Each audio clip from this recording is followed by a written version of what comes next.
बिस्मिल्लाहिर्रहमानिर्रहीम। नाज़रीन अस्सलाम वालेकुम। मैं हूं आपका मेजबान साबिर शाकिर वफाकीदार हुकूमत इस्लामाबाद से कुछ ताज़ा तरीन इत्तलाआत और हम खबरें आपसे शेयर करते हैं। अनवर काकड़ साहब निगरान वजीर आजम जो कि अपनी हदूद से बाहर निकल कर ऐसी बातें कर रहे हैं जो कि उनको जेब नहीं देती और जिस मकसद के लिए उनको लाया गया था या लगाया गया था वो अपने मकसद से हटकर बाकी सारे काम करने के मूड में नजर आते हैं और वो बाकायदा तौर पर गैर जानिबदारियत छोड़कर वो बाकायदा अब एक फ्रीक बनते हुए नजर आ रहे हैं और वो वही मौकफ और वही नैरेटिव के साथ आ रहे हैं कि जो पाकिस्तान तहरीक इंसाफ और इमरान खान के मुखालिफिन का है। काकड़ साहब जो है निगरान वजीर आजम, वो इमरान खान के मुखालिफ कैंप में जाके बैठ गए हैं। न सिर्फ बैठ गए हैं बल्कि उनके वकील बन गए हैं और उनके वकील बनकर अब वही जुबान इस्तेमाल कर रहे हैं जो कि इमरान खान के मुखालिफ कर रहे हैं, जो कि मुखालिफिन इमरान खान साहब के से सियासी इंतकाम जो ले रहे हैं वो बिल्कुल वही पॉइंट ऑफ व्यू आ गया। और इसका मतलब ये है कि अनवर काकड़ साहब जो हैं वो भी उसी एजेंडे का हिस्सा हैं जो एजेंडा रजीम चेंज से शुरू हुआ और 15 जमातों ने शहबाज हुकूमत ने बरकरार रखा और उसके बाद उसकी कंटिन्यूटी और उसकी एक्सटेंशन जो है वो काकड़ साहब हैं, क्योंकि उन्होंने कुछ ऐसे बातें कर दी हैं जिसके बाद अब ये वाज़ेह तौर पे चीज सामने आ गई है कि अनवर काकड़ साहब भी फ्री एंड फेयर इलेक्शन नहीं चाहते और वो भी 90 दिन के अंदर अंदर इलेक्शन नहीं चाहते। वो भी अपने इख्तिदार को तूल देना चाहते हैं और वो भी चाहते हैं कि ये सिलसिला दराज जब तक होता रहे तो मुझे जाने की जल्दी नहीं है। सूरत हाल ये है, एक तो उनको बहुत ज्यादा आते सारी सर मुड़ाते ही औले पड़े। उन्होंने एक हंगामी इजलास बुलाया काबीना का और उस काबीना के हंगामी इजलास में एक बात की कि जनाब हम 48 घंटों के अंदर अंदर बिजली के कीमतों में, बिजली के बिलों में रिलीफ देंगे। लेकिन अब चीजें जो सामने आई हैं, हमने उस वक्त भी कहा था कि ये बिल्कुल सवाल ही पैदा नहीं होता कि अनवर काकड़ साहब उसमें रत्ती भर एक टेडी पैसे का भी रिलीफ दे सकें, क्योंकि ये फैसला हमारे वजीर आजम ने नहीं करना, ये हुकूमत पाकिस्तान ने नहीं करना कि पाकिस्तान की मईशत को अब कैसे चलना है, टैक्स कब लगाना है, कैसे लगाना है, कितना लगाना है, बिजली वालों को रिलीफ देना है, पाकिस्तानी शहरियों को रिलीफ देना है या नहीं देना। ये फैसला अब IMF करती है, IMF ने करना है, क्योंकि 15 जमाती हुक्मरान कहा अपना बहुत ही अपने हाथ पांव बांध के उनके सामने रख के चले गए हैं और 25 करोड़ अवाम का जो मुल्क है अब इसको IMF मॉनिटर करेगा, वो रेगुलेट करेगा हमारी इकोनॉमी को।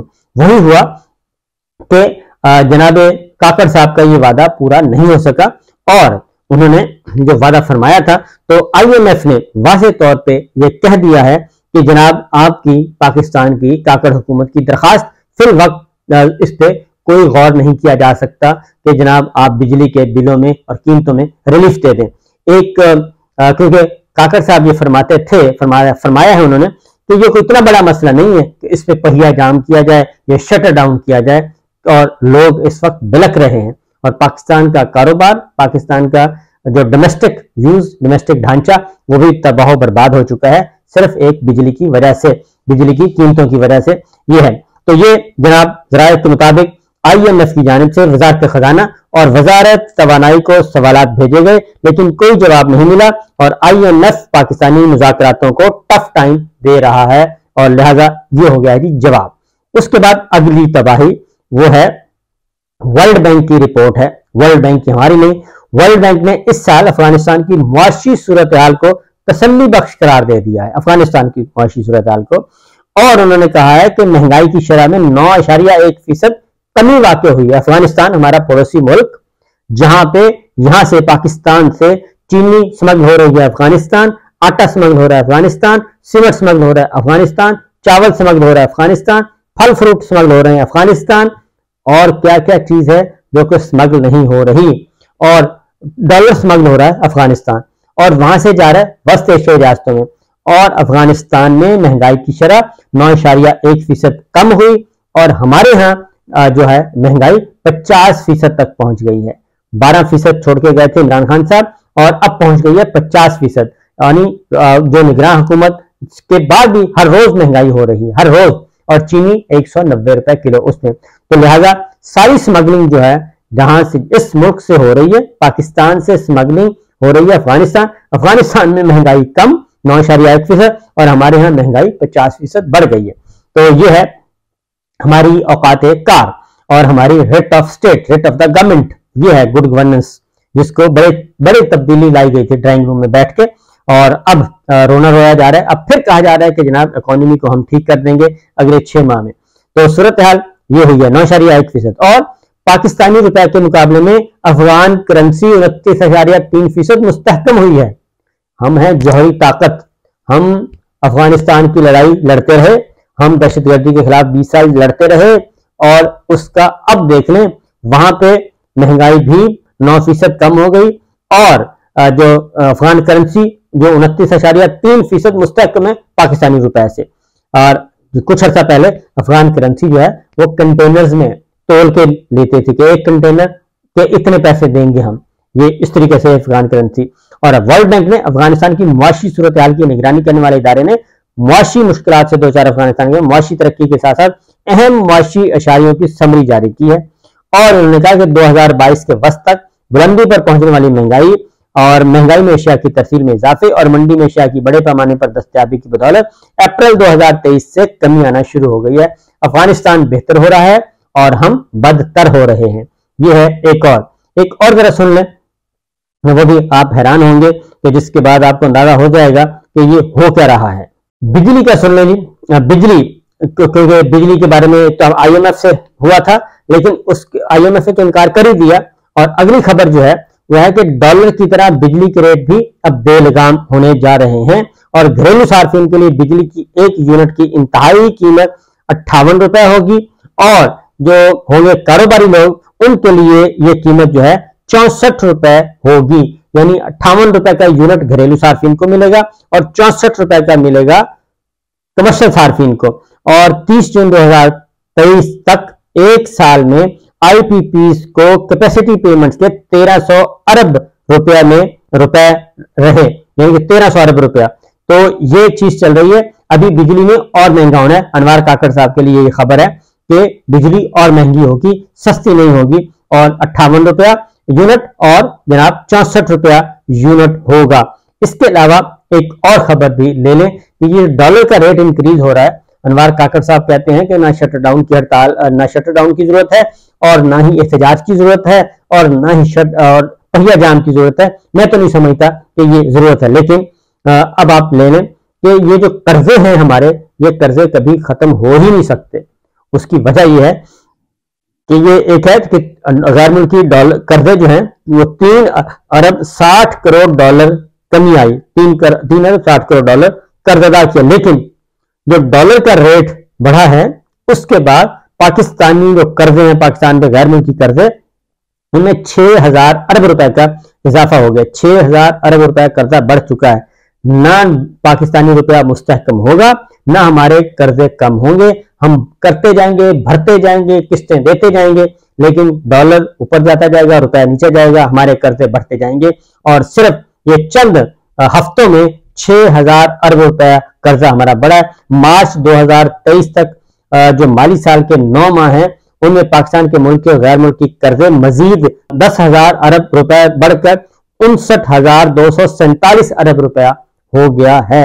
इनमें हुकूमत का मुल्की कर्जा 35,000 अरब और गैर मुल्की कर्जा 24,000 अरब रुपया है।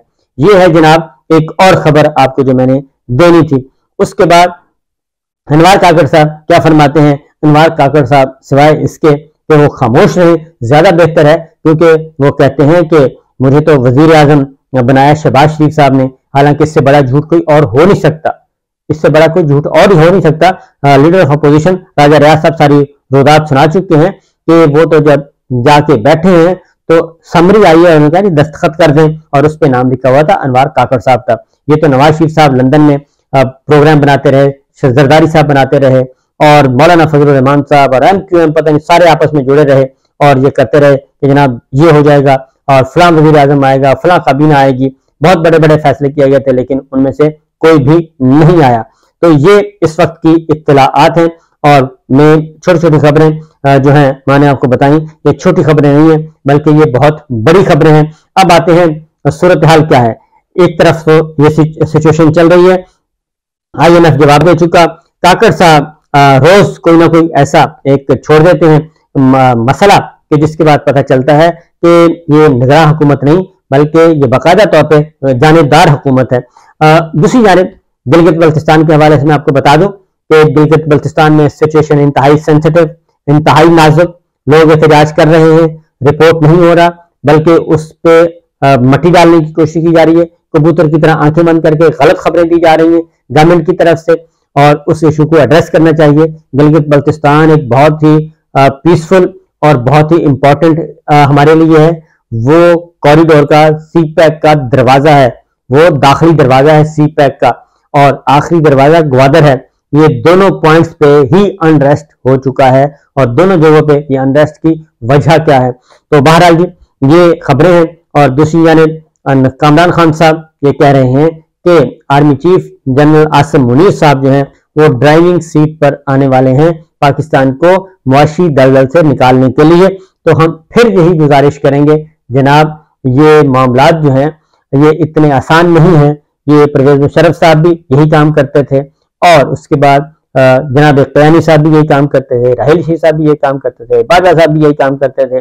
ताजरों को बुलाते थे, बुला के लंबी लंबी नशिस्तें होती थी, खुद चले जाते थे। 50 ताजर, 100 ताजर, लाहौर के ताजर, कराची के ताजर, इस्लामाबाद के ताजर, कारोबारी लोग, मिल ओनर, मिल मालकान, ये सब कुछ किया जाता था, लेकिन उसका नतीजा कभी भी अच्छा नहीं निकला।